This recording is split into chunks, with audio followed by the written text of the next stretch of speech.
Now, Marco Grillo is an FAA inspector, and he's certainly here to help you, okay? He holds an airline transport license. He's a flight instructor, airplane single engine, multi-engine, advanced ground instructor, advanced instructor, instrument instructor, and gold seal flight instructor. Marco was a designated pilot examiner for 30 years, so he has seen a lot on flight checks, okay? Good afternoon. Because it's getting so late, I'm going to try to keep this as short as I can, but there's one accident I wanted to discuss with you. Anybody here familiar with Burbank, California, or Van Nuys, California? Many of you do know that there are mountains that surround the Los Angeles basin, and 35 of my flying years were spent in the LA area. And this has to do with not so much BMC and the IMC, but it has more to do with situational awareness. And situational awareness, as you all know, is probably one of the biggest causes of accidents. We had a new instructor at the Santa Monica Airport, and he was flying with a foreign pilot. It was pre-solo. He was doing a dual cross-country, and they went from Santa Monica down to, I believe it was Palomar, which is about 80 miles south of us. On the way back, it was the May-June boom in Santa Monica. The Santa Monica Airport, scratch that. The Santa Monica Airport was closed when they came back because of an aircraft was stuck on the runway with a flat tire or something. So the alternate airport at that time was Van Nuys. So the instructor chose to go to Van Nuys. He was a fairly new instructor as far as California. He'd been checked out for BMC training, but he wasn't checked out to do the IMC. And flying around the LA basin is kind of an interesting place. As I said, there's mountains that surround it.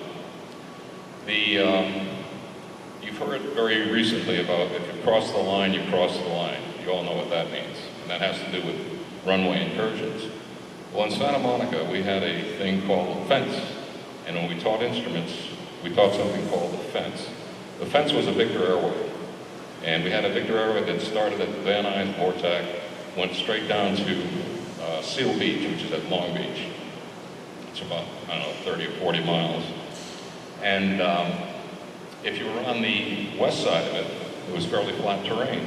But the east side of it, Mount Washington, or Mount Wilson, where they have the TV antennas, is situated. And the terrain rises fairly rapidly. The MEA on that particular airway is 5,500 feet. Now, is everybody familiar with protection on an airway? If you're flying on the MEA or above, the minimum altitude, you have, 2,000 feet obstacle clearance in the 4 mile either side of the center line, that's 8 miles. Then you have an additional 2 miles outside that 4 miles on either side. So basically you have a 12-mile distance with an obstacle clearance. Well, these guys are sitting at Van Nuys.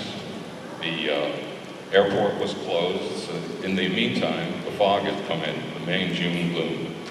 And what happened was they took off, it was after 6 o'clock, and the fog was in. The tops were about 3,500 feet. The clearance for IFR going from Van Nuys to Santa Monica would take them up to 3,000 feet, and they'd be flying along this Victor 186.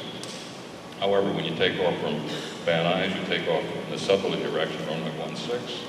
You make a left turn to go eastbound, and then they turn you further north to re-intercept Victor 186. You're flying southbound 16. They give you a left turn to about 090 and then to about 045 to intercept the 096 radio. They're in the clouds. The pilot's unfamiliar with the fence. The fence happened to be Victor 186. So it's a situational awareness thing. He's on a vector. They turn to the east, then they turn to the northeast to intercept the radio. It's 6:30 at night. What happens at 6:30 in the towers? Everybody goes to sleep, right? No, that's not what happened. Actually, there was a dinner break. And so the air traffic controller switched positions. A new man comes on, but the person that was on first position failed to brief the second man that came on. So now we have this airplane still flying to the northeast. Remember I said we have Mount Wilson, rapidly rising terrain. It's right behind the Burbank Airport. New instructor, didn't know about fences. Now why did we know about fences? Why do you think the other instructors, the older instructors, the more experienced instructors knew about them? We had greater instructors, older gentlemen that instructed us in the LA basin. And they had created these quote fences that helped us. Again, situational awareness. Our airplane goes through the Victor 186, still on this northeasterly heading, about 045050, and plows right into Mount Wilson. Situational awareness. Could happen, it does happen. He crossed the line. He didn't see the situational fence that everybody else utilized. It was, as I said, it wasn't IMC, BMC into IMC. But what did happen was if he had known that 3,000 feet he was in the cloud, if he had climbed to 3,600 feet, he would have been above it. So situational awareness is definitely a big part of avoiding accidents. How many accidents do you think IMC into BMC occur in fatalities? What would you guess? Wild guess. Doc, do you know? Percentage. Man says 40%. Let's double 4%. Let's do that. Let's go 80%. Yeah, and when you look at the statistics, the null report for 2009, which is the most recent one we have, there were 29 accidents, 29 BMC into IMC, and 18 of those ended up in fatal accidents.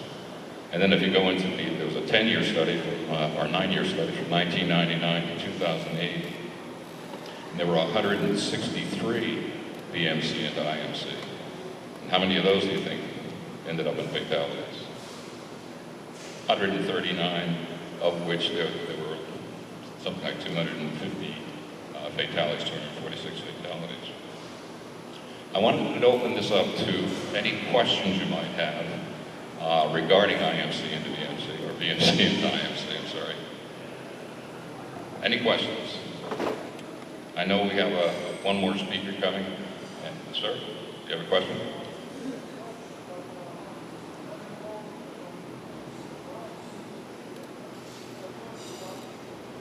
Oh, well, you should not go. I totally agree. The question is, when you go into BMC, from BMC into IMC, what should you do? You shouldn't go. Totally, well, if you can. All right, if you can, you would try to get a clearance out of there. If it's not available, you do a 180. And again, that's situational awareness. I'd like to continue with this because I'm sure everybody here can probably give us one instance. I'd like to see every person in the room that's a pilot that has never gotten into IMC on a BMC flight plan. Never have. 2, 3, 4 out of 80 of you? Wow. Anyway, thank you for your time. I'm sorry.